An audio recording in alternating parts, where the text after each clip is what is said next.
হরে কৃষ্ণ, রাধে রাধে। ভক্তিযোগ সাধনের বিধিসমূহ ভক্তি রসামৃত সিন্ধু দ্বিতীয় পর্ব নিয়ে হাজির হলাম। তো চলুন আজকের আলোচনা শুরু করা যাক। উপরোক্ত এই 10টি অঙ্গ অনুশীলন না করলে সাধন ভক্তির মার্গে উন্নতি লাভ করা যায় না। শ্রীরূপ গোস্বামী 20টি অঙ্গের উল্লেখ করেছেন এবং তাদের প্রত্যেকটি অত্যন্ত গুরুত্বপূর্ণ। 20টির মধ্যে প্রথম 3টি অর্থাৎ সদ্গুরুর চরণাশ্রয় গ্রহণ করা, তার কাছ থেকে দীক্ষাপ্রাপ্ত হওয়া এবং শ্রদ্ধা সম্ভ্রমের সঙ্গে তার সেবা করা, এই 3টি সবচাইতে গুরুত্বপূর্ণ। তার পরের অঙ্গগুলি হচ্ছে 1.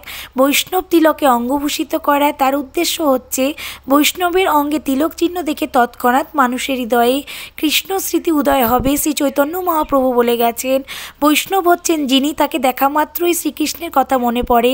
তাই মানুষকে শ্রীকৃষ্ণের কথা মনে করিয়ে দেওয়াই বৈষ্ণব তিলকের কর্তব্য।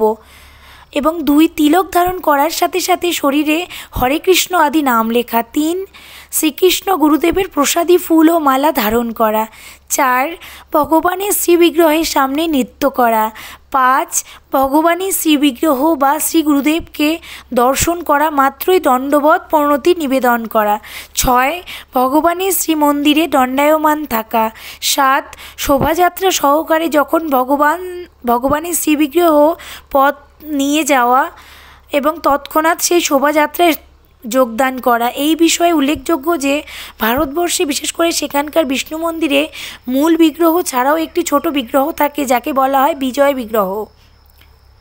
এই বিজয় বিগ্রহকে শোভাযাত্রা সহকারে বাইরে নিয়ে যাওয়া হয়।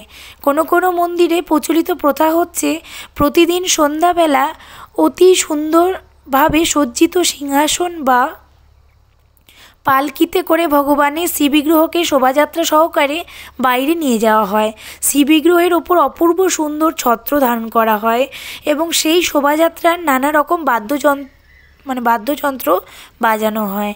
শ্রীবিগ্রহকে যখন রাস্তা দিয়ে নিয়ে যাওয়া হয় তখন ভক্তরা তাদের বাড়ি থেকে বেরিয়ে এসে ভগবানকে নানা রকম ভোগ নিবেদন করেন এবং সকলেরই সেই শোভাযাত্রায় ভগবানের অনুগামী হন সকলেই, এবং সেই দৃশ্য অতীব মনোরম। শ্রীবিগ্রহ যখন বেরিয়ে আসেন তখন মন্দিরের সেবকেরা ভগবানকে সেই দিনের কার্যকলাপের বিবরণ শোনান। তারা ভগবানকে বলেন যে কত টাকা সংগ্রহ করা হয়েছে এবং কত টাকা ব্যয় হয়েছে। তার ফলে সকলেই অনুভব করতে পারেন যে মন্দিরের মালিক হচ্ছেন ভগবান এবং সমস্ত পূজারী ও কর্মচারী হচ্ছেন তার সেবক। এই প্রথা অত্যন্ত প্রাচীন এবং আজও এই প্রথা প্রচলিত আছে। তাই এখানে নির্দেশ হয়েছে ভগবানের শ্রীবিগ্রহ যখন শোভাযাত্রায় বের হয় তখন সেই দেওয়া শোভাযাত্রায় তার অনুগামী হওয়া উচিত। তো পরবর্তী ভিডিওতে 2য় পর্ব নিয়ে হাজির হব। আজকের মতো আসছি। আপনারা সকলে ভালো থাকবেন। হরে কৃষ্ণ, রাধে রাধে।